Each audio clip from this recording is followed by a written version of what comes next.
సింగం వాకటితో గుహత్తరమునన్ చేపాతుమై నుండి మాతంక స్ఫూర్చిత యూధ దర్శన సముచ్చ క్రోధమై వచ్చునోజన్ కాంతార నివాస ఖిన్నమతి అశ్వత్సేనపై వీడ వచ్చన్ కుంతీసుత మధ్యముందు సమరస్థేమాభి రామాకృతి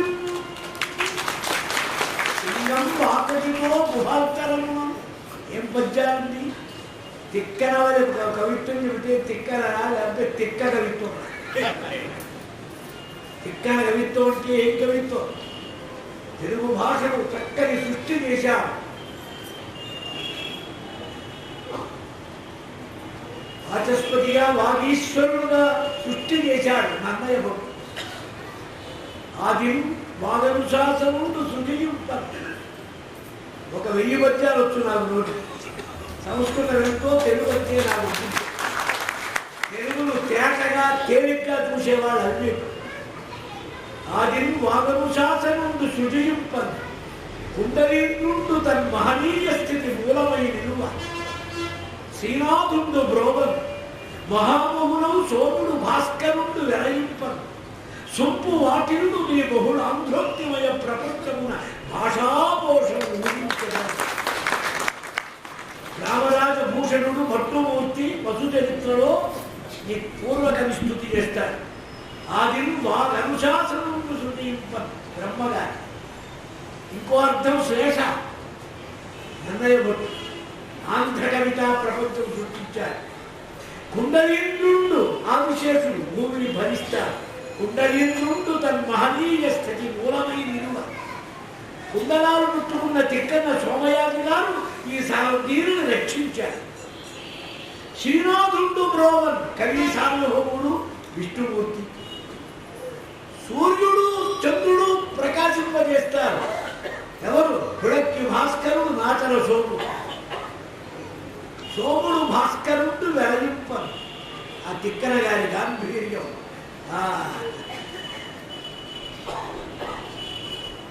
ద్రోణాచార్య వారు అంటున్నారు, భీష్మ వచ్చి పడ్డాడయ్యా, ఈతని తోటి కయ్యమున్న కియ్యమునంత కుమారులు అస్మదీయ హతక సేనలో కలుగుతారయ సంశయము ఎలభంగి గోమ్రాత నివర్త నంబ సుకరమ్ము కిరీటికి ఇతన్ను రుద్రుని ప్రీతుని చేసిన వినమే పెంపెసలారెడు బాబు సంపదను.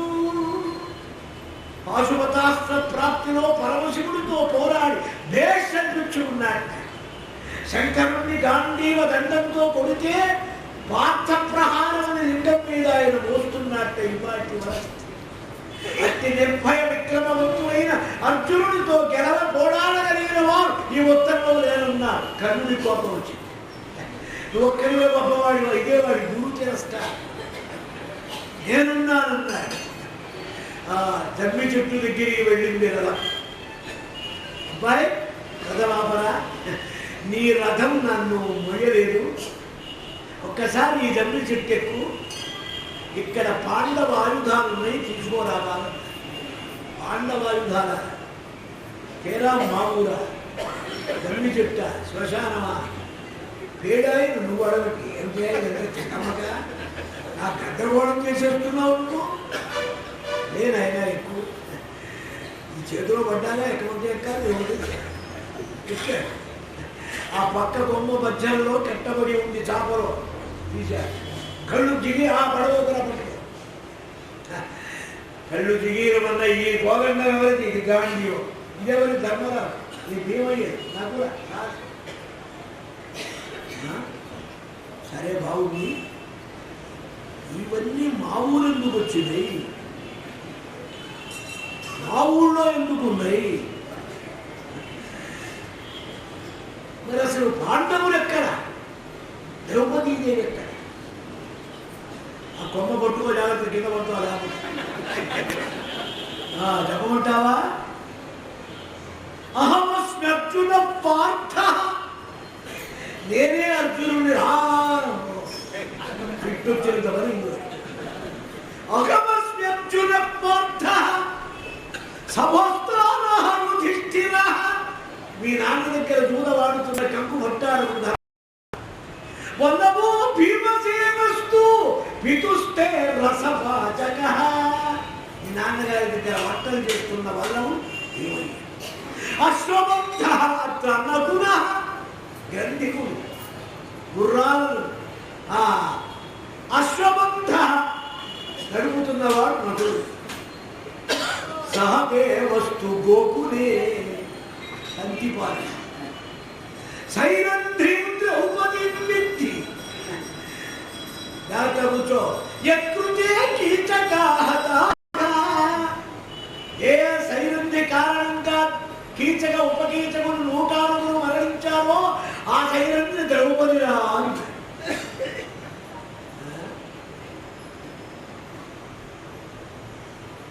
కథ సరిపోయిందా బాగానే ఉంది మరి ఎందు అర్జునుడు నేను ఎట్లా అనమాట పెద్ద చిక్కుచ్చి పడదే ఒక్క మంది దశపాత్రస్య నామాన్ని అర్జునుడికి 10 పేర్లు ఉన్నాయి అని విన్నాను నేను మా నాయనమ్మ చెప్పింది అవి చెప్తే నేను నమ్ముతాను అర్జున పాల్గొనో జిష్టు కిరీటి శ్వేతవాహన భీమత్సు విజయ కృష్ణ సవ్యసాచి ధనంజయ మీకు ఈ శ్లోకం వచ్చా చాలా మంది వచ్చు కానీ ఎట్లా వచ్చు అర్జున పరుణ పార్థ అనొచ్చు తప్పదు పార్థ అంటే కామన్ నేమ్ పృథ కుంతి కుంతి కొడుకులు ముగ్గురికి పేరే అర్జునుడి స్పెషల్ నామం ఎలా అవుతుంది అది కాదు అర్జున పర్మున జిష్టు కిరీటి శ్వేతవాహన భీమత్సు విజయ కృష్ణ సవ్యసాచి ధనంజయ అది ఎలా నమ్మేవా అన్నాడు డౌట్లో ఇంకో డౌట్ వచ్చి పడుతుంది చెప్పరైనా తొందరగా వెళ్ళాలి ఈ పేర్లు వచ్చింది కానీ ఈ పేర్లు ఎందుకు వచ్చాయో అది కనుక నువ్వు చెప్పగలిగితే అవుతాను సర్వం జగమదస్తిత్వ విత్తమాదాయ కేవలం మత్స్యేధనస్య తిష్ఠామి తేనాహు మాం ధనంజయం రాజసూయ మహాయజ్ఞ సంభారంలో ఉత్తర కురు ప్రాంతాలకు వెళ్ళి ధనరాశుల్ని తెచ్చి కుమ్మరిచ్చి 6 ఏళ్ళలో మధ్యలో నేనుంటే మా అన్నగారు వచ్చి ధన మధ్యలో ఉన్నావురా నువ్వురా ధనంజయుడు నా పేరు అభిప్రయామి సంగ్రామే యదగము యుద్ధ దుర్మదా నాజిత్వా వినివక్తామి తేన మాం విజయం. ఎంతటి గంభీర దురంతమైన పరాక్రమం కలిగిన శత్రువైన యుద్ధానికి పరిగెత్తుతా గెలవందే వెనక్కి రాము. ఏకాంత విజయస్త్వేవ దృశ్యతే అర్జునే తథా. ఏకాంత విజయం అర్జునుడు ఎందే ఉంది. అర్జునుడు ఓడిపోవటం అనేది అసంభవం.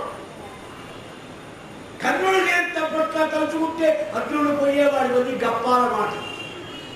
కర్ణుడు కాదు గోకర్ణుడు కాదు ఎవరు అర్జునుడిని గెలవగలవా లేరు. ఎందుకని విజయనామధేయంలోనే ఉంటుంది. అయితే ఒక చిన్న సవరణ మీకు జైమిని భారతం అశ్వమేధ పర్వం హంసధ్వజ శీలధ్వజ అదిధ్వజ మయూరధ్వజ కథలన్నీ ఉండి ప్రతివాడు అర్జునుడిని గెలిచినట్టుగా కథలున్నాయి. ఎవరు రాశారు? జైమిని రాశారు. జైమిని ఎవరు? వ్యాసులు వారు శిష్యులు. భారతం ఎవరు రాశారు? వ్యాసులు వారు రాశారు. గురువు గారితో రోజు చెప్పాడు జైమిని కొంచెం నేను రాశాను ఏదిరా వినిపించబడ్డా. ఎరా నేను రాసింది చాలలేదా? మనకు మనిషి రాదని తీసుకెళ్ళి గంగలో బారేశాడు. ఆ తర్వాత ఏరుకుంటే ఒక్క పర్వం దొరికింది. అశ్వమేధ పర్వం. ఇంట్లో వేరే గ్రంథమే లేదు. అది కల్పనా కథ. జైమిని స్వకపోల కల్పనం కానీ అర్జున నామానికి ఎప్పుడు భంగమైన కథ అంటూ లేదు. భీమార్జున గర్భభంగం, వెంకమ్మ గర్భభంగం సినిమాలకు లేదు. కానీ 3 చిటికల కథ 3 తాళ హరిదాసులు పెట్టారు. ఈ తమాషా వాళ్ళు అట్రాక్షన్ కోసం పెట్టినాయి. అబద్ధాలు ముఖ్యంగా మాట్లాడితే ఎక్కువగా చోటు చేసుకుంటుందండి. డూప్లికేట్ చీరలాగా అసలు సిల్కు చీర గెలవు. అసలు రమ్మ కట్టే పాలు రమ్మలు డైమండ్లు ఉన్నాయి, నకిలీ డైమండ్లు బ్రహ్మాండమైన శోభిస్తాయి. కాబట్టి ముఖ్యం చూడాలంటే గ్రంథం యొక్క స్వభావం, సత్యం. దీనికి కొన్ని ఫండమెంటల్స్ ఉంటాయి. అర్జునుడు ఎవ్వడి చేత గెలవబడు. అయితే భీష్ముడిని చంపినప్పుడు గంగమ్మ కోపం వచ్చి శపించింది. నా కొడుకును చంపావు కనుక నువ్వు రణరంగంలో మరణించాలి. ఆ దేవతలంతా కూడా పెట్టారు. ఏంటమ్మా ఫండమెంటల్ నువ్వు చాలా విరుద్ధం చేశావు. నోటి వెంట వచ్చింది బొమ్మన్నారు. ఏం పర్వాలేదన్నారు. ఏమిటి పరిష్కారం? ఉలూపి అని ఒక భార్య ఉంది. ఆమె నాగలోకంలో ఒక దివ్యమణి ఉంది. వీడెప్పుడు ఎవరి చేత అర్జునుడు సంపరింపబడతాడు? అర్జున పుత్రుడైన బభ్రువాహనుడి చేత. ఇది మహాభారతం అశ్వమేధ పర్వం. మరి అర్జునుడు బభ్రువాహనుడి చేత చంపబడితే గెలవటం కాదా అన్నారు. ఆత్మా వై పుత్ర నామాసి పుత్రాదిచ్చేత్ పరాభవం. ఏ తండ్రి కూడా కొడుకు చేత ఓడిపోవటం గెలవటం కింద లెక్కగా ఓడిపోవటం కాదు. ఎందుకని ఆత్మా వై పుత్ర నామాసి సజీవ శరదశతం. బింబ ప్రతిబింబం జాయిన తండ్రి కుమారు కనుక ప్రతిబింబం చేత బింబం ఓడింపబడటం అనేది అది విలాసం కానీ అది గెలుపోటములు కావు. కనుక అర్జున పుత్రుడైన బభ్రువాహనుడు అర్జునుడిని పడగొట్టవచ్చు. సుప్రీంకోర్టు తీర్పు. అట్లా పట్టాడు. ప్రాణం వదిలినట్టు అనిపించి ఉరుపు వెళ్ళి ఆ మణి హృదయం మీద పెట్టి ఒక సెకండ్ కూడా లేదు మనం. కనుక ఏకాంత విజయ శ్వేత కంచన సన్నాహ. తెల్లని గుర్రాలు నా రథానికి కట్టబడి ఉంటాయి కనుక శ్వేతవాహనుడు అన్నారు. మా విజయవాడలో క్షీరసాగరం ఉండేవాడు కానీ కంటి డాక్టర్. ఆయన తెల్లని గుర్రాలు కట్టుకుని నా జీవితంలో మీరు శ్వేతవాహనుడు అనుకునేవాడు. తెల్ల గుర్రాలు ఉంటే శ్వేతవాహనుడు కాదు. అంగార పర్ణుడనే గంధర్వుడిని గెలిచినప్పుడు వాడు పరాభూతుడై గురు దక్షిణగా గంధర్వలోకం నుంచి 100 గుర్రాలు తెచ్చి అర్జునుడి రథానికి ఇచ్చారు. ఈ గుర్రాల మహిమ ఏమిటో తెలుసా అండి? ఇంత సందుకే ఈ గుర్రాలు దూరిపోతాయి కదా. అడ్జస్ట్మెంట్ దీన్ని ఎప్పుడు పట్టారు నాకు తెలియదు. 100 గుర్రాల్లో 99 గుర్రాల తలకాయలు నరిగితే 100వ గుర్రం తలకాయ నరికే లోపల ఈ 99 విరక్తి బ్లాక్ మళ్ళీ వచ్చి పడతాయి తలకాయ. యథారావణాసుడికి పత్తలకాయకి గొప్ప. అర్జునుడి రథాలు గుర్రాలు ఎప్పుడు ఎన్ని వైకినా మళ్ళీ వస్తూనే ఉంటాయి. అట్లాంటి తెల్లని గుర్రాలు కనుక ఆయనకు శ్వేతవాహనుడు. యుద్ధంలో నేను పుట్టింది పూర్వ ఫల్గుని ఉత్తర ఫల్గుని నక్షత్ర సంధిలో. ఫల్గుని నక్షత్రాల మధ్యలో పుట్టా కనుక ఫాల్గుణ అని పిలిచారు. ఆ నక్షత్రము ఈ నక్షత్రము చెప్పడానికి వీలు లేదు. నివాత కవచ కాలకేయాలు దుర్భర దురంత రాక్షస సంహారాలు జరిపినప్పుడు ఇంద్రుడు బ్రహ్మానందపడి తన అర్థాసనం మీద కూర్చోబెట్టి రత్నమయ దివ్య కిరీటం నా శిరస్సు మీద అభిషేకం చేశాడు కనుక నాకు కిరీటి అని పేరు. అంతేగా నాటకాల్లో కిరీటాలు పెట్టుకున్న వాళ్ళంటే నకుర్య కర్మ భీభత్సం. ఎంతటి దారుణ భయంకర యుద్ధం కానీ నేను కొంచెం కూడా మోహపడకుండా నిరుస్తా ధైర్యంతో గనక నన్ను భీభత్సు అని పిలిచారు. ఒకరికి కుడి ఒకరికి ఎడమ పట్టుంటుంది. మృదంగం కానీ ఫిడేలు కానీ ఇంకోటి కానీ ఇదో పద్ధతి ఉంది. అలాగే ధనస్సు బాణాలు పెట్టడం కూడా. అర్జునుడికి 2 సమాన పట్టుట. సవ్యాపసవ్య సాచరం కలిగిన వాడిని గనక నన్ను సవ్యసాచి అన్నారు. ఈ జగత్తులో ఏ మానవుడికి లేని దుర్లభమైన వర్ణం నాకున్నది కనుక నాకు అర్జున అని పేరు. ఇది భగవద్రూపం కనుక. అర్జున వృక్షం ఉన్నది, అర్జున వర్ణం ఉన్నది. శుక్రంచ తస్మాత్ మా అర్జునం విదు. అర్జున అంటే శుద్ధ సత్వగుణ స్ఫూర్తి గలవాడు. శుద్ధ సత్వ స్ఫూర్తి గలవాడు భగవంతుడే తప్పుదే మరొకరు కాదు. నారాయణ రూపాంతరం కనుక నరుడీన. నేను దుర్ధర్షుణ్ణి, దమనుణ్ణి, అందుకని నన్ను జిష్ణు అని పిలుస్తారు. జయశీలుణ్ణి గనక నన్నెవరూ ఏమీ చెయ్యలేడు గనక. ఇక 10వ నామం కృష్ణ అని. పుట్టగానే మా నాన్నగారు నోటితో పిలిచిన పేరు కృష్ణ. కర్షతి చిత్తం ఇది కృష్ణ. కృష్ణ భాస్వరవర్ణవత్వాద్వా కృష్ణ. కృషిత్వాచక శబ్దో నశ్చర్యమృతివాచక. తస్మాత్ కృష్ణ పరం బ్రహ్మ. భగవద్రూపం కనుక కృష్ణ అని పేరు.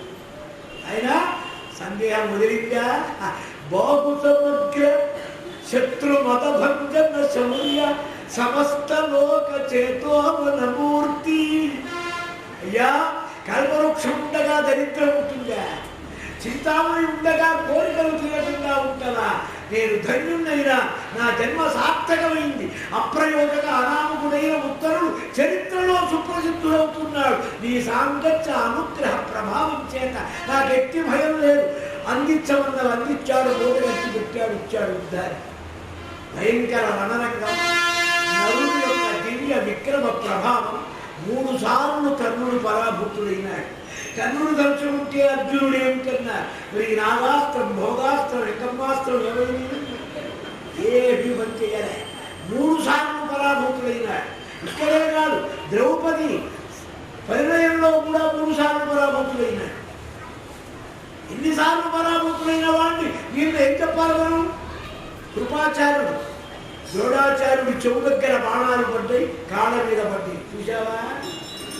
భీష్మ ఆ శిష్యుడు చిరకాలానికి కనబడ్డాడు. వాళ్ళ ఏం గురుభక్తి, ఏమి శిష్య ప్రీతి. కుశల ప్రశ్న అడుగుతున్నాడు, చెవు దగ్గర పాదాభివందనం చేస్తున్నాడు. బాణాలు దీర్ఘాయుష్మాన్ భవ అన్నాడు. ఆ శిష్యుడు కొట్టినా తిట్టినా ఏమవుతుందండి? అది గురుభక్తి.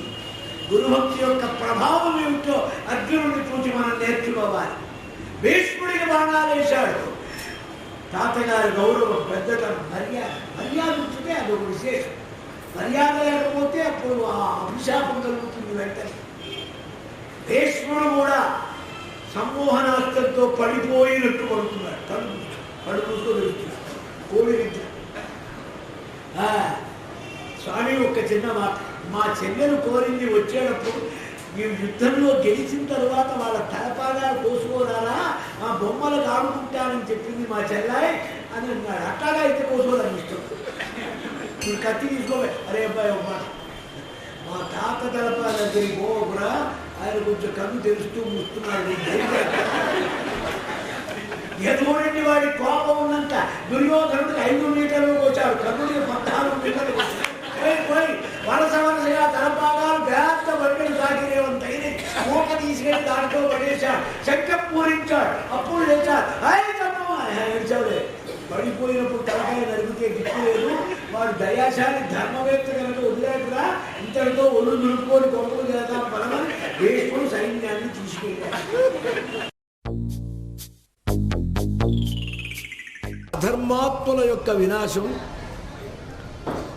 ధర్మాత్ముల సంరక్షణ, సత్యస్థాపన, అశుభాలను నిరాకరించడం, శుభమంగళాలు కల్పించడం, ఇది విరాట పర్వము యొక్క ప్రభావం. క్షామాలు పోతాయి, అనావృష్టులు పోతాయి, ఆపదలు పోతాయి, సంకటాలు పోతాయి. కారణం ధర్మదేవతే స్వరూపంగా ధర్మరాజుగా వచ్చి సర్వ సంకటాలు అనుభవించారు గనక. రామచంద్రమూర్తి వారి దుఃఖాన్ని తీర్చి సీతమ్మ శుభవార్త చెప్పి చూడామణిని అందించడం చేత సుందరకాండ బలవత్తరమైంది. పాండవుల యొక్క ఇక్కట్లు, అరణ్యాజ్ఞాతవాసాలు, సర్వబాధలు తీర్చడం చేత విరాట పర్వం పరమశుభమైంది. నారాయణం నమస్కృత్య నరంచైవ నరోత్తమం. నరుడే సాక్షాత్ అర్జునుడు.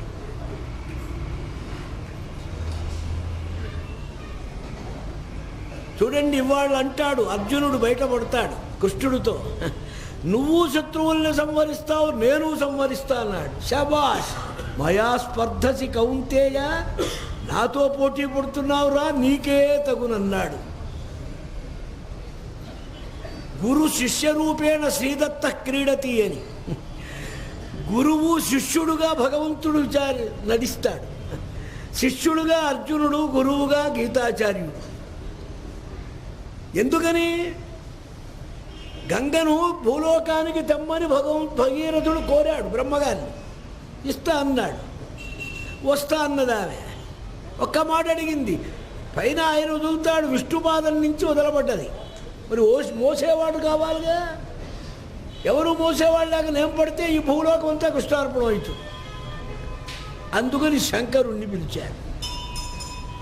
కనుక గురువు ఎవరో శిష్యుడు వారే కావాలి. ఆ శిష్య ఆ గురువు అనుగ్రహం కలవాడే శిష్యుడుగా నిలుస్తాడు ఎప్పుడు. అటువంటి నరుడు యొక్క విలాసం అంతా చూపించిన పర్వం గనక విరాట పర్వం ప్రసిద్ధం. చివర దీనికి శుభం అభిమన్యుని వివాహంతో ఆ గ్రంథం పూర్తి. వివాహానికి వచ్చారు, పంజాబ్ నుంచి వచ్చారు పాంచాలులంతా. మత్స్యదేశంలో జరిగింది, రాజస్థాన్లో పెళ్ళి. పాండవులు వచ్చారు, ద్వారక నుంచి యాదవులంతా వచ్చారు, యదుకులం. మరి రాని వాళ్ళు ఎవరన్నారు? హస్తిన నుంచి ఎవరు రాలే. కారణం అంతా ఉస్మానియా హాస్పిటల్లో ఉన్నారు, వాళ్ళు బెడ్ల మీద పడి ఉన్నారు, దెబ్బలు తినిపోయినారు కదా. నిన్న ఉత్తర గోగ్రహణంలో వీపులు వాచిపోయినాయి. వచ్చని వాడు ఫల్గునుడు అవశ్యము గెలుతుమనంగరాదు, హెచ్చగు కుందగు తొడరుట ఎల్ల విధంబుల కోర్చునట్లుగాక ఇచ్చదలంచి ఒక్కమయి ఏర్పడ ఏడ్తెరా ఒప్పగు సేతయును తగున్. భీష్ముడు చెప్పాడు. వచ్చేవాడు ఫల్గునుడు. అప్పటి నుంచి పెద్ద నానుడు వచ్చింది. వచ్చినవాడు ఫల్గునుడు రాలి. ఆవుల్ని మరణించిన వాడు అర్జునుడు రాలి. కాదల కార్యం గంధర్వులు తీశారు రాలి. చూడండి, భారతంలో ఎన్ని కథల్లో అన్ని సామెతలుగా ప్రమేయంలో నానుళ్ళుగా నిలిచిపోయినాయి. అవశ్యము గెలుతుమనంగరాదు, తప్పకుండా గెలుస్తామంటానికి ఏం లాభం లేదు. అది ఫల్గుని యొక్క విభవం. ఉత్తర కళ్యాణ అనంతరం పెళ్ళికొచ్చినప్పుడు యుద్ధాల మాటలు మాట్లాడకూడదు. కొన్ని తమాషాలు ఉన్నాయి. పితృకర్మలకు వెళ్ళి పెళ్లి సంబంధాలు చూడకూడదు. వాళ్ళు ఆశీర్వచనం చేస్తుంటే ఇప్పుడు సంబంధం మాట్లాడుతున్నాడు. ఊరని దుంపదే. పెళ్లిలో అశుభం మాటలు మాట్లాడకూడదు. మంచిగా పాడండి, ఏదన్నా పద్యం బాగా అంటాడండి ఆయన, డ్రమటిక్ స్టైలు. అయితే మొదలుపెట్టాట పెళ్లి మధ్యలో భోజనాంతే చుట్టుచున్నవి కాబోలు చితులలోన కాల్పబడని కంకాళ. నీ దుంపదే ఏమిట్రా పెళ్లిలో పద్యం ఏమిటి? సందర్భ శుద్ధి ఉండద్దా? కాబట్టి యుద్ధం మాటలు ఇక్కడ మాట్లాడకూడదు. కొంచెం అందరం కలిసాం గనక, మళ్ళీ ఇలా కలవటం కష్టం గనక మంచి చెడ్డలు మాట్లాడుకుందాం అన్నారు. సభ ద్రుపదుడు, విరాటుడు పెద్దవారు, శ్రీకృష్ణ భగవానుడు, బలరాముడు, సాత్యకి, అనిరుద్ధుడు, వాళ్ళంతా యదు పరివారం. ధర్మరాజ, భీమ, అర్జున, నకుల, సహదేవులు, అభిమన్యుడు. ఇది వారి యొక్క సాత్యకి. శ్రీకృష్ణస్వామి వారు అన్నారు, ఇప్పుడు మనకు ఉభయులు బంధువులే. ఎందుకని? ఇచ్చిపుచ్చుకునే సంబంధం కౌరవులకు యాదవులకు మొదటి నుంచి ఉంది అనుశ్రుతంగా. కాబట్టి ఉభయక్షేమం మనం చూడాలి. అమాయకుడైన ధర్మరాజును బలవంతాన పిలిచి మాయ దురోధనంలో యుద్ధం ఓడించారు. అరణ్యాజ్ఞాతవాసాలు నడిపించారు. అన్నీ సక్రమంగా వారు ఈ అరణ్యాజ్ఞాతవాస ప్రతిజ్ఞను పూర్తి చేసుకున్నారు. దీనికి ఋషులే సాక్ష్యం. ఇప్పుడు ఎవరిది వారు తీసుకోవలసిన అవసరం ఉన్నది. జూదం అనేటువంటి దస్తావేజులో షెడ్యూల్ రాసుకున్నారు. త్రయోదశేతు వర్షే గతే వయం వా తేపివా, మేం కాని వారు కాని 13 ఏళ్ల ప్రతిజ్ఞ సక్రమంగా పూర్తయితే ఎవరిది వారు తీసుకొని ఉండటమే. ఒకరు ఇవ్వటం ఒకరు పుచ్చుకోవడం లేదు ఇక్కడ. విడుదలైపోతుంది హక్కు. ప్రతిజ్ఞా ప్రకారం, జూదంలో జరిగిన ప్రతిజ్ఞా ప్రకారంగా ఇక్కడ పాండవుల రాజ్యభాగం పాండవులకు రావాలి. మరి అవతల వారు ఏమనుకుంటున్నారో మనకు తెలియదు. వారి మాట కూడా తెలుసుకుందే మనం నిర్ణయానికి రాకూడదు. అందుకని ఇక్కడి నుంచి ఎవరినైనా ఒకరిని పంపించి రాయబారంగా మాట్లాడటం మంచిది. ఉద్యోగ, యుద్ధ, సేన, మంత్రాంగ ప్రయత్నమే ఉద్యోగమని పేరు. దీనికి పర్వానికే పేరు. ఇందులో వచ్చేవి 4 రాయబారాలు. మొదటిది ద్రుపద పురోహిత రాయబారం, రెండోది సంజయ రాయబారం, మూడోది శ్రీకృష్ణ రాయబారం, నాలుగోది ఉలూక రాయబారం. శకుని కొడుకు వెళ్ళి ఇక యుద్ధం ప్రారంభమని అనౌన్స్ చేసి వస్తాడు. కాబట్టి మొదటి ఒక రాయబారం పంపాలంటే బలదేవుడు అన్నాడు. ఇక్కడ చూడండి కొంచెం తేడా. భాగవతంలో కృష్ణుడు బలరాముడు అంతా భగవంతుడే అని అంటారు. కానీ భాగవతంలో కూడా ఉన్నాయి ఆలోచిస్తే. ఎక్కడ? బ్రహ్మగారి యొక్క గర్వభంగం చేయటానికి పరమాత్మ గోవులుగా, గోవత్సములుగా, గోపాల బాలకులుగా భగవంతుడే పరమాత్మే అన్ని రూపాలు ధరించి స్వామి ఎప్పుడైతే ఆ విలాసం చూపించాడో సంవత్సరం జరిగింది. అందరూ తమ పిల్లలే అనుకుంటున్నారు, అంతా పరమాత్మే. ఒక్కరోజు బలరాముడికి సందేహం కలిగింది. ఇదివరకు ఎప్పుడు లేని ఆదరం కనపడుతున్నది, వీరు నిజంగా ఎవరై ఉంటారా అని తెలియక ఒకసారి దివ్య దృష్టితో చూశాడు. చూస్తే ఏం కావాలి? గోవత్సాలన్నీ ఋషులు కావాలి, గోపాల బాలకులంతా దేవతలుగా ఉండాలి. వారు అవతరించింది అలా. కానీ అందరూ గోపాలకృష్ణ రూపంగానే కనపడుతున్నారు. భ్రమపడి కృష్ణస్వామిని అడిగారు. ఆయన సమాధానం చెప్పారు. కాబట్టి కొంచెం జీవలక్షణం బలరాముడి దగ్గర ఉంది. అందుకే ఆయన కొంచెం మద్యపానం ఎక్కువ చేస్తాడని, కళ్ళు ఎర్రబడి ఉంటాయని, కొంత పార్షియాలిటీస్ ఉన్నాయని, శిష్యుడని ఆ దుర్యోధనుడి మీద కొంచెం మమకారం. ఏమీ లేని నిర్దుష్ట సమస్వరూపమైనటువంటి వస్తువు చైతన్యం శ్రీకృష్ణ బ్రహ్మతత్వం. వారికి బంధుత్వాలు లేవు, దాయాదులు లేరు, చుట్టాలు లేరు, పగవారు లేరు, వ్యతిరేకులు లేరు. అందుకే హిడింబ యొక్క కొడుకు ఘటోత్కచుడు చస్తే పాండవులు ఏడుస్తూ ఉంటే స్వామి ఎగిరి గంతులు వేస్తున్నారు. బాబా, నువ్వు మా పట్ల లోపల ద్వేషం ఉందా నీకని అడిగాడు అర్జునుడు. నీకేం తెలుసురా నాయన, నీకేదో నీ సర్కిల్ ఏమిటి? మనకు అందుకే భగవంతుడు మాయ అనేది కప్పి మన సర్కిల్ పరిమితం చేశాడు. మన కొంప వరకే, మన పెళ్ళాం, భార్య, పిల్లలు, బావమరుదులు, అట్లీస్ట్ మేనమావు లేదు, అంత కొంచెం వేరెడిచి అంటాడే, అంటే అట్రాక్షన్ పోతున్నది అన్నమాట. ఆ తాపత్రయం తగ్గుతుంది. ఏవయ్యా మీ ఇంట్లో అందరినీ తినటానికి వచ్చాను, ఎవడైనా రాక్షసుడు వస్తే నేను నా భార్య నా పిల్లలను వదిలిపెట్టి మిగతాళ్ళని నిలబట్టాను, చుట్టాలైనా సరే. ఇట్లా కొంచెం అడ్జస్ట్మెంట్ ఎక్కడికక్కడికి. మాయ కలలంబోలడు పుత్ర మిత్రహిత దారా సంపత్తికై జలవాచారతి ఎండమావులకు ఆసలు సేయు చందాన. భాగవతంలో అంటారు, స్వప్రప్రాయమైన వస్తువుల యందు తాదాత్మ్యం, తాపత్రయం మాయ యొక్క ప్రభావం. కనుక మనకి ఇలా ఉంటుంది. భగవంతుడికి ఉంది మాయారహిత, ఆవరణరహిత. అందుకని ఆయనకి కోటాలు లేవు, కోట్రైలు లేవు, చుట్టూ పరివారాలు లేవు. వాడు మనవాడు, వీడు తనవాడు, వాడు కాడు, ఏమి లేదు. ఉద్దేశే అర్జున తిష్టతి భ్రామయం సర్వభూతాని యంత్రారూఢాని మాయయా ఈశ్వర సర్వభూతానాం. సమస్త భూతముల యందు సమంగా ఉంటాడు. అందుకే నిర్విశేషం సమం బ్రహ్మ నిర్దోషం. దోషరహితమైన సమమైన వస్తువే పరబ్రహ్మ.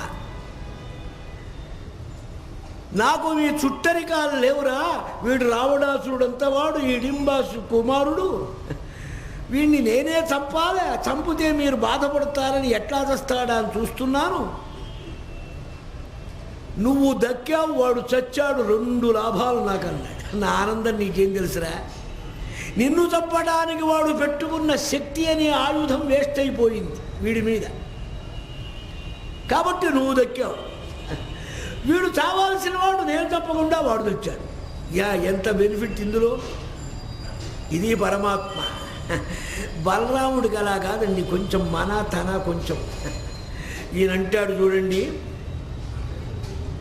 అర్థం రాజ్యస్య విసృజ్య వీరా కుంతీసుతాః తస్య కృతే యతంతే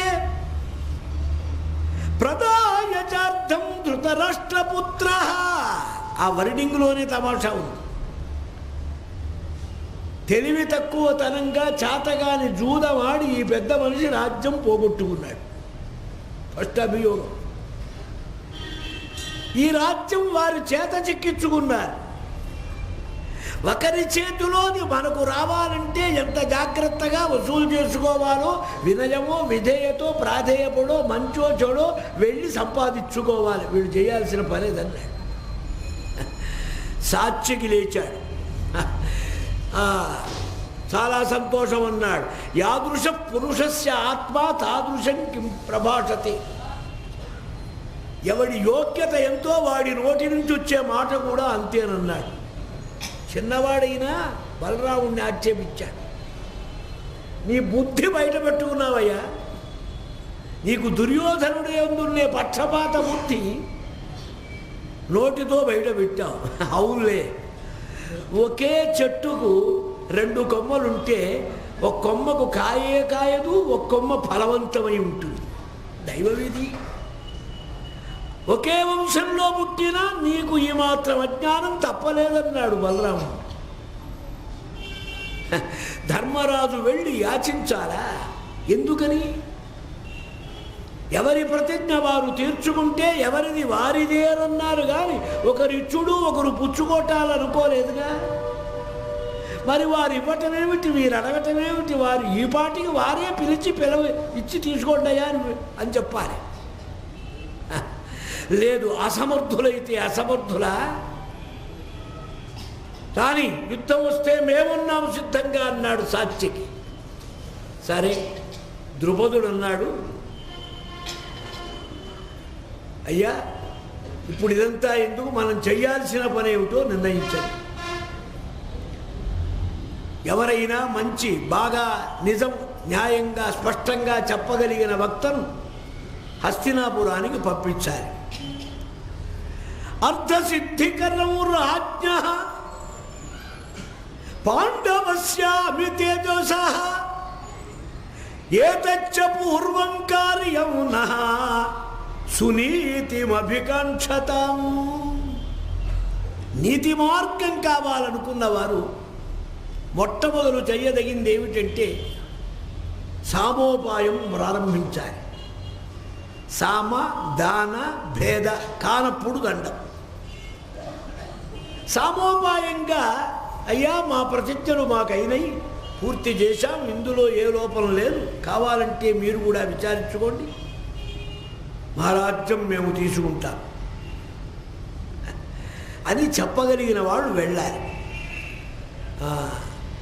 అదిగాక మహారాజా ద్రుపద, నువ్వు పెద్దవాడి, బాబాయి వరస, నువ్వు శిష్యులం మేమంతా, శ్రీకృష్ణస్వామి వారు అంటారు. నువ్వు చెబితే ఏది ఆచరిస్తే అదే మాకు. ఆచార్యయో సఖాచాసి ద్రోణస్య చ కృపస్య చ భవంతము ధృతరాష్ట్రస్య సంతతం బహుమన్యతే సభవన్ ప్రేష్యవతు పార్థాన్. మామవు నీవు పాండవులకు పిల్లనిచ్చిన వాడివి, గురువువి, మాకు పెద్దవాడివి, శిష్యుల వంటి వారం మేమంతా. ద్రోణాచార్య కృపాచార్యులకు స్నేహితుడవు నీవు. నీవంటే బాగా మర్యాద గౌరవం కూడా ధృతరాష్ట్ర మహారాజు. కొంచెం మీరే ఆలోచించండి. సమర్థుడైన వాణ్ణి నువ్వెవరినైనా ఇక్కడి నుంచి పంపించి పాండవులకు చెప్పవలసిన మాటలు సభారంగంలో చెప్పగలగారనిగా ఏర్పాటు చేస్తే అది మహాసంతోషం అన్నారు. మన మాటల వల్ల శాంతి కలుగుతుందా? అది లోకోపకారం, సర్వభూతహితం, సమస్త ప్రజాక్షేమం. లేదు, అథ దర్పాన్వితో మోహాత్ నకుర్యాత్ ధృతరాష్ట్రజః అన్యేషాం ప్రేషయిత్వా తు పశ్చాత్తు అస్మాను సమాహ్వయేగే. మందబుద్ధి అయి దుర్మార్గుడై దుర్మదాంధుడై దుర్యోధనుడు సరి అయిన దారిలోకి రాక వాడు పెడసరంగా నిలిచాడా? యుద్ధానికి సహాయానికి అందరికి కబురు చేసి ఒక్కాక నాకు వేస్తే నేను వస్తాను. ఇప్పుడు పెళ్లికి వచ్చాం గనక ఎక్కువగా ఇంతకంటే నిర్ణయాలు చేయకూడదు. వెంటనే విరాట మహారాజు వచ్చిన పెళ్లికి వచ్చిన పెద్దలందరికీ తగు రీతిన చక్కని మర్యాద, గౌరవ, వస్త్ర, భూషణ, అలంకారాలు, పరివారాలిచ్చి పంపించాడు. ద్రుపదుడు తన పురోహితుణ్ణి పిలిచి, సమర్థుడు, వయస్సు గలవాడు, మంచి పండితుడు, మాటకారి, అయ్యా బుద్ధిమత్సు నరాశ్రేష్టా నరేష్వపి ద్విజాతయః ద్విజేషు వైద్యాశ్రేయాంసః వైద్యేషు కృతబుద్ధయః కృతబుద్ధిషు కర్తారః కర్తిషు బ్రహ్మవాదినః. ఇది స్టేజెస్ వరస. మానవులు చాలా గొప్పవాడు, అందులో ద్విజుడై పుట్టడం మరీ గొప్ప, అందులో పండితుడు కావటం, అందులో మంచిగా మాట్లాడగలిగి ఉండటం, అందులో నిశ్చయ జ్ఞానం ఉండటం, జ్ఞానం ఉన్నది స్పష్టంగా చెప్పగలిగి ఉండటం, చెప్పగలిగినది మళ్ళీ చేతలో కూడా చూపించడం, అందులో కూడా బ్రహ్మ విద్యా జ్ఞానం ఉండటం సర్వశ్రేష్టం అన్నారు పెద్దలు. మీరు సర్వయోగ్యత గలవారు, మీకు సరిగినంతా తెలుసు, ధర్మరాజు ప్రవర్తన తెలుసు, పాండవుల యొక్క యోగ్యత తెలుసు, దుర్యోధనాదుల దుస్తంత్రాలు తెలుసు. మీకు తెలియనివి లేవు. నీవు ధర్మయుక్తంగా న్యాయబద్ధంగా పాండవుల రాజ్యభాగం రాదగినట్టుగా వెళ్ళి సభలో ప్రసంగించి రమ్మన్నారు. ద్రుపద పురోహితుడు బయలుదేరాడు. ఇక్కడ అటు రాయబారానికి పంపించారు, ఇటు మరి ఎవరి తిప్పలు వాళ్ళు చూసుకోవాలి కదండి, ఎవరి జాగ్రత్తలు వాళ్ళు చూస్తూ ఉంటారు. ఇప్పుడు చూడండి, పొత్తులకు టాక్స్ జరుగుతూ ఉంటాయి. టాక్సే, వాక్సే. దొడ్డిదారిన వెళ్ళి వారిని వీరిని కలుపుకొని ఓ నిర్ణయానికి వచ్చి ఉంటారు. ఈ పాటికి వస్తారు, రేపు 11 గంటలకే ముహూర్తం, వారో వీరో ఏదో తేల్చుకోవాలి. ఇవన్నీ తమాషా, రాజనీతి. భారతంలో లేని రాజనీతి లేదండి. ఇందుట్లో కొంచెం చూశారు, కొంచెం తమాషా. కొంచెం అధికారంలో ఉన్న వాళ్ళు హడావుడు ఎక్కువ ఉంటుంది. మీకు వేరే సాక్ష్యం, అధికారం ఉన్నప్పుడు వచ్చి హడావుడు ఎక్కువ ఉంటుంది కదా, తప్పదు. అది వీరు చేశారంటారు, వారు వస్తే వారు చేసేది అదే. ఒకరు చేసినప్పుడు ఇంకోరు ఎడబెడతారు, కానీ ప్రతిపక్షంలో ఉన్నవాడు పరమయోగ్యతగా ఉంటారండి. ఇప్పుడు మాటల్లో శ్రీరంగ నీతులు చెప్పడం, అధికారంలోకి వస్తే అవన్నీ మర్చిపోతారు. అవన్నీ పెట్టుకుంటే కుదురుతాయా? ఏమండి శాస్త్రులు గారు, మీరే ఈ పని చేశారంటే ఎప్పుడు పెద్దవారు చూస్తున్నారు మంది లెక్క. ఈ దండలు వేయించుకునేప్పుడు మేమే మొదలని ముందుకు వస్తాడు వేయించుకోవటానికి. ఇది సహజం ప్రపంచంలో. ఎందుకు చెప్పొచ్చానంటే, పొజిషన్లో ఉన్నవాడు గనక ఈ పాటికే అప్పటికే కబుర్లు, వైర్లెస్సు, మనుష్యులు, దూతలు పంపించడాలు, ముఠాలు కట్టుకోవటాలు, అంతా పెద్ద గ్యాంగి పోగు చేసుకున్నాడు వాడు. అందుకే వాడికి 11 అక్షౌహిణీలు వచ్చినాయి. మరి పాండవులకు వస్తాయా? ఎందుకు రావు? నీ పొజిషన్లో ఉన్నాడు వాడు. ముందుగానే 6 నెలల ముందు నుంచే ప్రారంభించాడు ఈ క్యాన్వాస్. ఎందుకని వాడు 6 నెలల ముందే అసలు ఈ ప్లాన్ తోటే దిగాడుగా. పాపం వీళ్ళు అమాంతం నెత్తిన పట్టట్టు వచ్చిన వాళ్ళే. వీళ్ళకి నిన్నటిదాకా అజ్ఞాతవాసమేనా. వాడెవడో ధర్మరాజు ఎవడో కూడా తెలియటానికి వీలు లేదా. వీళ్ళకి ఎవరు వస్తారు? పైగా అడిగితే వెళదాలని అనుకుంటారు కొందరు. పిలవంది ఎందుకయ్యా అంటారు. వాళ్ళకంత అవసరం ఉంటే కదా అంటారు. పాండవులు నిజంగా అంత అవసరంగా పరిగెత్తనూ లేదు. అది కూడా ఒక విచిత్రం. ఒక మహానుభావుడు వచ్చాడు ఈ రిక్రూటింగ్ టైంలో. మిలిటరీలు బాగా సర్ప్లై అటు ఇటు సర్దుకునేటప్పుడు, పార్టీలు మార్చేటప్పుడు. వాళ్ళ రేపు చూడండి, పార్టీలు గంటగా 5గురు మారుతున్నారు. అందుట్లోంచి అందుట్లోకి కప్పలు తక్కడా. ఈ కప్ప అందుట్లోకి, ఆ కప్ప ఇందుట్లోకి, ఎవడెందుకు పోతున్నాడో, ఎవడు ఏ పార్టో, ఎవడి మనస్తత్వమే, ఎవడికి ఏమీ లేదండి. ఒకటే ఫిలాసఫీ, గెలవటం, పొజిషను, బలం, ఏది ఉందిరా బాబు. వాళ్ళు అట్టా కాదండి, మర్యాదలు ఉన్నాయి. ప్రాచీన భారతానికి నవీన భారతానికి పోలిక లేదు. అందుకని చెప్పా కంపేరిటివ్గా వాళ్ళకు కొన్ని ప్రిన్సిపల్స్ ఉన్నాయి. గెలవని గెలవకపోని, మాట ఇస్తే మాటే. వచ్చి అడిగాడు, ముందు వచ్చి అడిగాడు, అంతే, కాదంటానికి వీల్లేదు. ప్రథమాతిక్రమణే కారణాభావాత్. మొదలొచ్చి అడిగాడు, వాడికే వెళ్ళాలి. తప్పో ఒప్పో, ఆ తప్పు పార్తే కానీ అయితే అయింది. అట్లా చచ్చారు చాలామంది కురుక్షేత్రంలో. కౌరవ మార్గంలో ఉన్నవారంతా దుర్యోధనుడి పాలసీలు నచ్చి, దుర్యోధనుడిని మెచ్చి, వీడు రావాలని వచ్చిన వారు కారు. ఇట్లా కూడా వచ్చారు.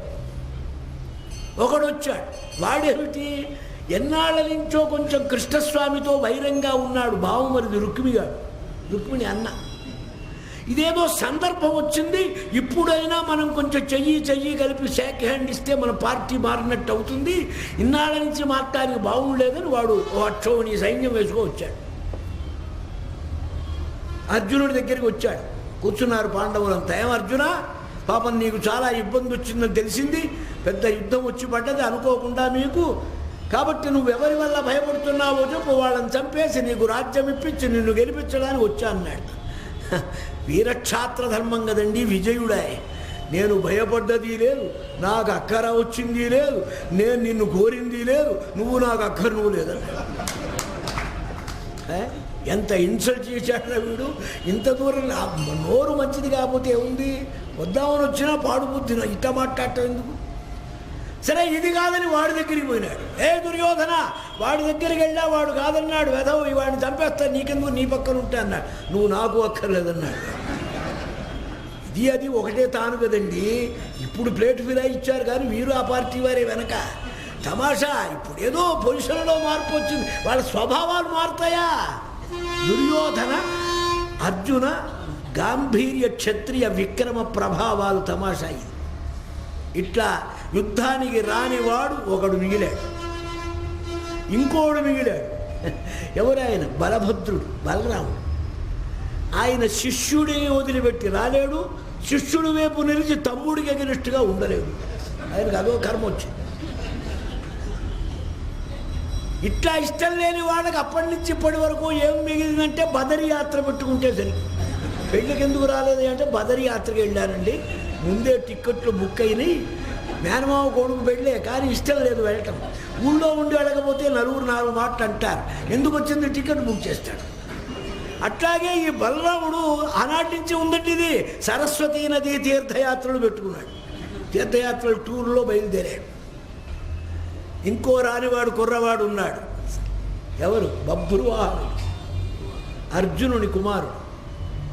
ఈయన కబురు చెయ్యలేదు, ఆయన రాలేదు, అంతే. అర్జునుడు కొడుకు కదా, దుర్యోధనుడు ఎట్టా కబురు చేస్తాడు, వాడికి మొహం చల్లలే, వెళ్ళలే. ఇటు అటు రాలే. మిగతా రాజలోకమంతా వచ్చింది. ఇక రానివాడు లేడు. ఎప్పుడు? Arab country, Turkey, Iran, Iraq ఇవన్నీ కూడా యుద్ధంలో ఉన్నవేనండోయ్. యవన, మ్లేచ్ఛ, పుళింద, గిరిజన, పార్షత, రకరకాల పేర్లతో ఇవన్నీ ఉన్నాయి.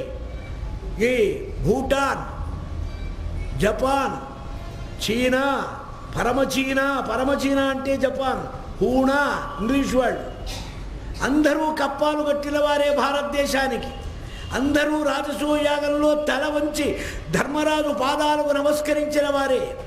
ఆఫ్ఘనిస్తాన్, గాంధార దేశం, ఇది ప్రాచీన మహాభారత వైభవం. ప్రాచీన మహాభారత వైభవాన్ని మనం చూస్తే ఎవడికి తల ఒగ్గిన వాడు లేడు. అది ఒకనాటికైనా మనకు ఆ మహాభాగ్య వైభవం భారతదేశానికి త్వరలోనే వస్తుందేమో అనిపిస్తుంది. ఎందుకని ఇక్కడ ఋషి భగవద్ అవతారములు, వేదములు, వేద మార్గాలు, సిద్ధాంతాలు, చక్కని పరిస్థితులు ఉన్నాయి. ఇక్కడ ఏదో డెవలప్ అయి అప్పుడప్పుడు డెవలప్ అయి నిన్న అట్టా అనుకున్నాం, దానికంటే ఇవాళ ఇట్టా అనుకుంటున్నాం అనే మాటలు చెప్పక్కర్లే. ఈనాడు కుజగ్రహం మీద ఏమున్నదని ముందు చెప్పారో, నవగ్రహాల మీద ఏమున్నాయో పురాణాల్లో అప్పుడే చెప్పారు. చంద్రమండలం ఈనాడు భూమండలానికి ఎంత దూరం ఉందని చంద్రమండల పరిశోధన చేసిన వారు వెళ్ళి చెప్తున్నారో, ఇవి మహాభారతంలో ఖగోళ ద్వీప వర్ణనంలో అంత ఏరియా చూపించారు. దానికి కూడా ప్రధానం సర్వద్రష్టలైన మహర్షుల యొక్క పుణ్యభూమి గనక దీని వైభవం అది. ఇంకొక చిన్న మాట చెబుతా. కురుక్షేత్రంలో ఇంతమంది పడతారా? 18 అక్షౌహిణీయులు ఉంటాయా? ఇదంతా కాకంబ కదా అని సాంకారి అని ఒక పెద్ద ప్రొఫెసర్, కురుక్షేత్ర యూనివర్సిటీ ప్రొఫెసర్ పెద్ద స్టేట్మెంట్ ఇచ్చాడు. చాలా తప్పది. కురుక్షేత్రం అంటే వాడి దృష్టిలో ఇవాళ కనపడుతున్న ఇరిగేషన్ ప్రాజెక్టులో జ్యోతికుండు, బ్రహ్మకుండు, అగ్నికుండు అవి అనుకుంటున్నాడు. కాదు కాదు, ఢిల్లీ నుంచి హర్యానా చివరి వరకు కురుక్షేత్రమే. అసలు హర్యానా అంటే ఏమిటి? విరాట నగరం నుంచి హస్తినా పట్టడానికి రాయబారం కోసం పరమాత్మ ప్రయాణం చేసిన రూటు హర్యానా. హర్యానా బస్సుల మీద కూడా ఇదే రాసి ఉంటుంది కురుక్షేత్రంలో, చూడండి స్పష్టంగా హర్యానా. హరియానం చేసింది కానీ అది ఒక పెద్ద స్టేట్ కాదు, తర్వాత వచ్చింది. ఇప్పుడు అక్కడ ఇరిగేషన్స్, ఆ బ్రహ్మకుండు, జ్యోతికుండు వాటిలో నుంచి ఇరిగేషన్స్ బాగా పెరిగిపోయినాయి, పొలాలైనాయి. ఇప్పటికీ చూడండి కురుక్షేత్రానికి వెళ్ళి అసలైన కురుక్షేత్రంలో మీరు భూమిని బాగా టేస్ట్ చేస్తే ఆ టెస్ట్లో మీకేమర్థమవుతుంది? రక్తసిక్త స్థానం కనపడుతుంది. ధర్మక్షేత్రే కురుక్షేత్రే సమవేత వ్యుత్సవ. కనుక ఈనాడు అంత ఏరియా అంతా పెరిగిపోతే ఎక్కడో ఉండేది హైదరాబాద్ 51లో నేను వచ్చా ఇక్కడికి. అప్పుడు ఏముంది? నయాపూల్ తర్వాత ఏమి లేదు, అంతా అరణ్యం. చిక్కడని చిక్కడిపల్లి, మోకాళ్ళలో బురద, వెధవ బురద. 56లో చిక్కడిపల్లిలో చెప్పా నేను, 55లో ఫీల్ఖానాలో చెప్పా. మళ్ళీ వెళ్ళిపోయి 61లో మళ్ళీ వచ్చా కుటుంబంతో. కనుక ఆ రోజులు హైదరాబాదు చూస్తే ఈ రోజులు హైదరాబాదా? పోనీ ఇక్కడ సరే, నిన్న మొన్నటి దాకా ఉన్న విజయవాడ వెళ్ళి ఇప్పుడు చూస్తే విజయవాడలాగా ఉందా? గుంటూరులాగా ఉందా? ఆ పెరుగుతూ ఉంటే అలాగే కురుక్షేత్రం పెరిగింది. యూనివర్సిటీ వచ్చింది, కురుక్షేత్ర యూనివర్సిటీ అని పెట్టారు. యూనివర్సిటీకి 14 మైళ్ళ అవతల ఉంది ద్వైపాయన హ్రదం. అది పూడిపోయి మన ఉస్మాన్ సాగర్ లాగా అటు ఇటు కాకుండా ఉంది, ఓ చెరువో దిబ్బలాగా. కాబట్టి ఆనాటి 5000 సంవత్సరాల చరిత్రను గుర్తులో పెట్టుకుంటే మీకు చక్కగా జాగ్రఫీ అర్థమవుతుంది. అది అసత్యమనటం చాలా తేలిక, సత్యమా కాదా అని విచారించడం చాలా కష్టం. ఇట్లా ఈ రిక్రూటింగ్ జరుగుతున్నది. అన్ని వేపుల అందరినీ పంపించి శ్రీకృష్ణస్వామి వారిని పరమభక్తిగా విధేయతగా ప్రార్థించడం కోసం పరమభక్తాగ్రగణ్యుడైన అర్జునుడు బయలుదేరాడు ద్వారకకి. ఇక్కడ సత్పురుష ఆశ్రయం, సద్గురు ప్రాప్తి. సద్గురు ప్రాప్తి కలిగితే ఏం జరుగుతుందో విరాట పర్వంలో ఉత్తరుడికి అర్జున సన్నివేశం చూపించింది. ఆంతర్యంగా ఆధ్యాత్మికంగా మీరు విచారిస్తే ఇక్కడ భగవంతుడే భక్తుడు, భగవంతుడుగా 2 రూపాలుగా విచిత్రం. అర్జునుడి యొక్క పరమ భక్తి నిష్ఠ. భారతంలో భక్తి ఎక్కడుంది, ఎట్లా ఉంది, ఏ విధంగా ఉంది? ఎవరికి శుద్ధ సత్వ స్ఫూర్తి ఉన్నదో అక్కడ వారికి భగవత్ చైతన్య స్ఫూర్తి ఉంటుంది. పరమాత్మ శుద్ధ సత్వ స్ఫూర్తిమన్మూర్తి. జీవులు సత్వ రజస్తమో గుణాత్మక మూర్తులు. అజామేకాము లోహిత శుక్ల కృష్ణాం భక్వీం ప్రజాం జనజంతీం స్వరూపాం. అజో నిత్య శాశ్వతోయం పురాణ జన్మరహితుడు, బంధరహితుడు, శుద్ధసత్వస్వరూపుడు, పరమాత్మస్వరూపం.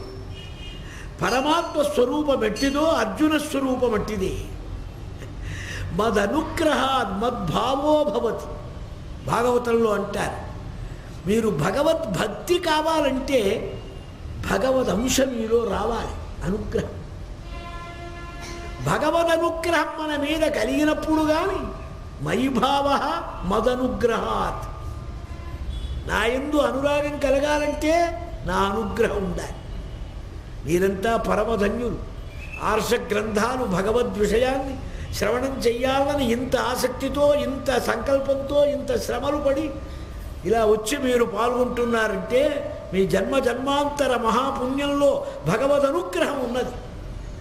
భగవద్ అనుగ్రహం లేని వాడికి లాభం లేదండి.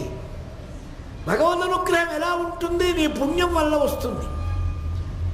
ఇక్కడ ఇవాళ కృష్ణ సహాయ అభ్యర్థనం మన కార్యక్రమం.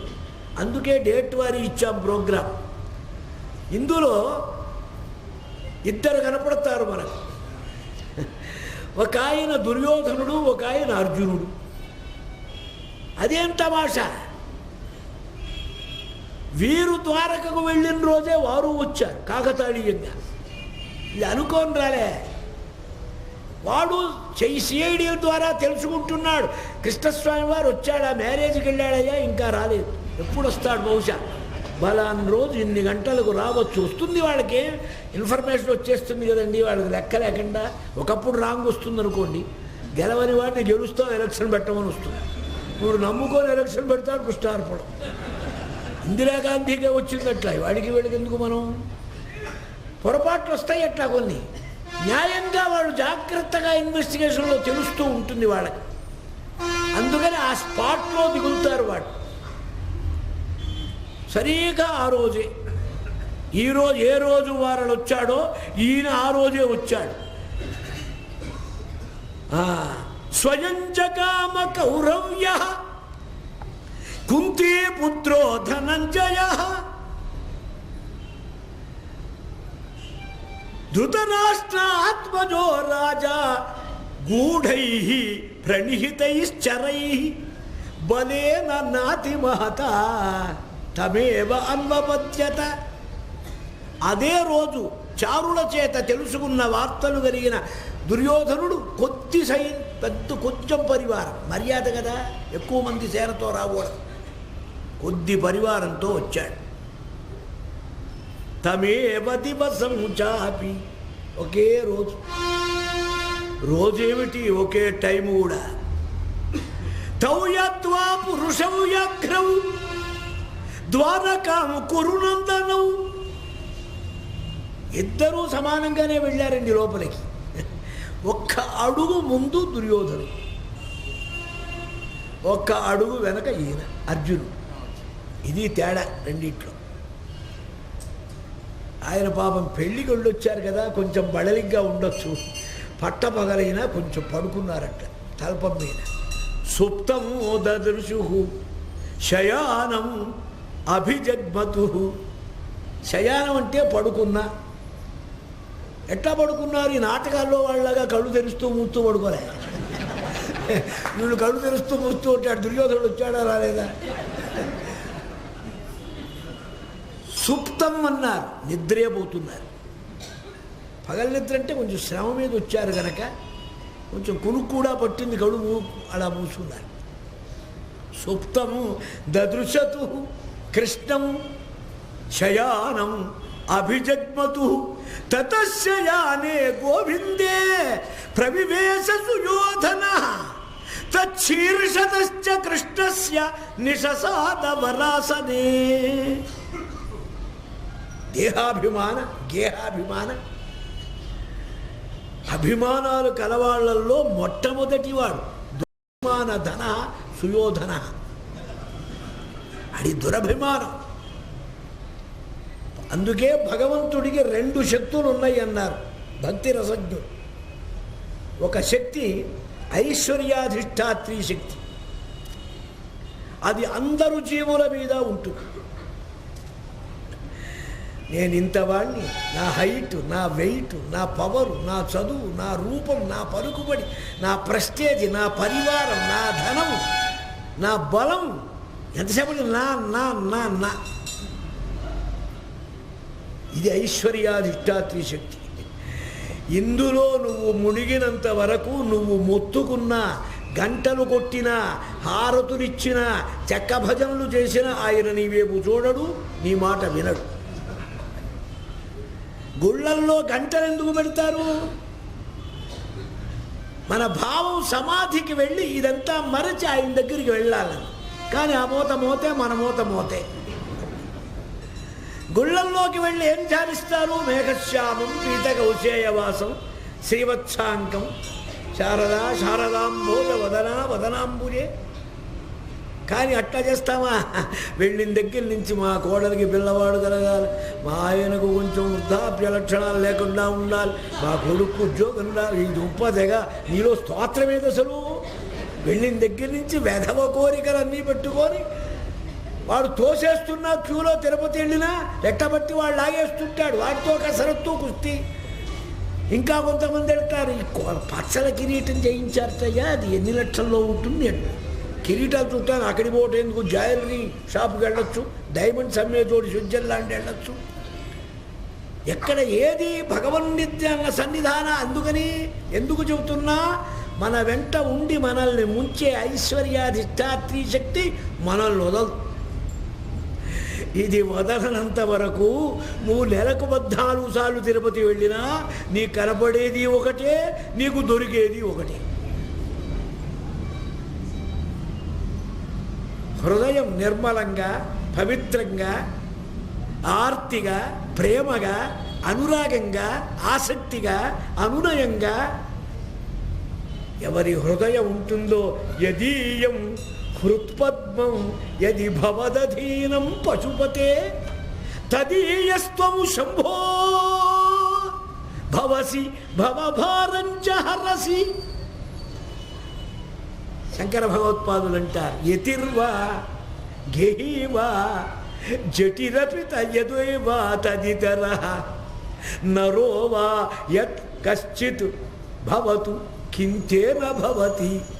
ఆయన సన్యాస, యతీశ్వరుడా, వానప్రస్థుడా, గృహస్థ, బ్రహ్మచార, బ్రాహ్మణుడా, చండాలుడా, యది ఎవడైతే అవుగాక నరో వా యః కశ్చిత్ భవతు కింతేన భవతి. వాడేమైతే మనకేమిటి?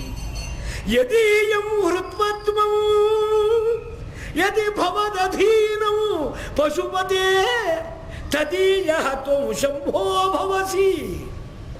ఎవరి నిర్మలమైన రాగద్వేషరహితమైన శుద్ధసత్వ స్ఫూరితమైన హృదయ పద్మం నీ దివ్య చరణాల విందాల మోపి ఉండటానికి ఆస్థానం అవుతుందో వాడివి నువ్వు అవుతావు. వాడు వేశ్య కానీ, చెంచు కానీ, సాలీడు కానీ, పాము కానీ, ఏనుగ కానీ, కిరాతకుడు కానీ. తదీయస్త్వం శంభో భవసి. నీవు వాడివి అవుతావు.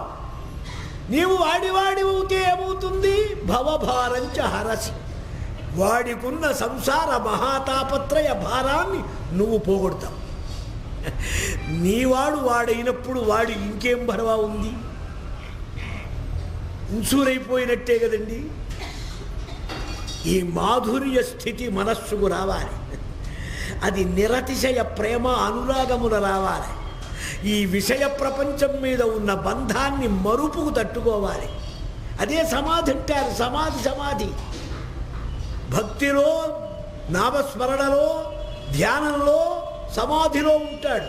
యోగాభ్యాసంతో పూరక రేచక కుంభకాలతో వాడు సమాధిని పొందుతాడు. అదో మార్గం, ఇదో మార్గం. ఎలాగంటే పంచదార పాకంతో పాకం పట్టి గంట కట్టి ఊళ్ళల్లో అమ్మేవాళ్ళు. నా చిన్నతనంలో 10 పైసలు ఇస్తే మోటారు కారు చేసేవాడు, హిడ్మాస్టర్ వాయిస్కు గ్రామ్ఫోన్ ఇచ్చేవాడు, సైకిల్ చేసేవాడు. వాడేమో చకచక పాకంది ఎటు పడితే అటు అతుక్కుంటుంది కదా, క్షణంలో చేసేవాడు. కొంచెంసేపు బొమ్మ చూసి నాకి చివరకు తినేసేవాడు. భక్తుడి హృదయం ఇలాంటిది. ఎటు పడితే అటు, ఎటు పడితే అటు. ద్రవతాయాం ప్రవిష్టంతు ఏ భావో భవతి మతన్ముంచతి. భగవద్భక్తి రసాయనం. యస్తరతి కస్తరతి కస్తరతి మాయాం. నారద భక్తి సూత్రం.